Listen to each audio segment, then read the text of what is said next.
AC off பண்ணிட்டுமா guys. இங்கே பாருங்கள், இது வந்து ரசக்கற்பூரம். எதுக்கு நாங்கள் இதை ரசக்கற்பூரம் பேக்கெட் வாங்கினோன்னா, நம்ம லெட்டின் பாத்ரூம்லலாம் இதை போட்டு வச்சுன்னு வச்சுக்கோங்களேன், காக்ரோச்லாம் வராது. அதே மாதிரி உங்கள் ஷெல்ஃபில், புக் ஷெல்ஃபு, துணி ஷெல்ஃபு, கிச்சன் ஷெல்ஃபு இங்கெல்லாம் நீங்கள் ஒவ்வொரு பாலை ஊட்டி விட்ருங்க. அந்த ஸ்மெல்லுக்கு உங்களுக்கு பூச்சி பொட்டுலாம் வராது. அதுக்காக தான். பின்னு எதுக்கு இவ்வளோ வாங்கியிருக்கோன்னு பார்க்குறீங்களா? பின்னுக்கு நிறைய வேலை இருக்குங்க.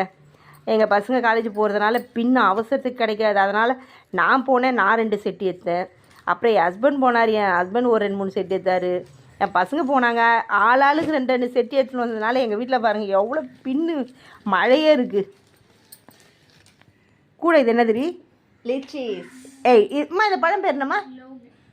லோபன். ஏங்க இந்த பழம் பேர் லிச்சி இல்லையாங்க, சாரிங்க, லோபனுங்க. இது எங்களுக்கு பேர் தெரியாமல் நாங்கள் போட்டுட்டோங்க. இந்த பழம் நாங்கள் சாப்பிட்டது கிடையாது, பேரும் தெரியாது. அதனால் நாங்கள் வந்து இது பேர் அப்புறம் நெட்டில் சர்ச் பண்ணி பார்த்த வரை தெரிஞ்சது. இந்த பழம் பேர் லோபனா. நல்லா இருக்குங்க, சாப்பிட்டு பாருங்கள். இது தாங்க நாங்கள் வாங்கிட்டு வந்த பின்னும் ரசக்கற்பூரம்.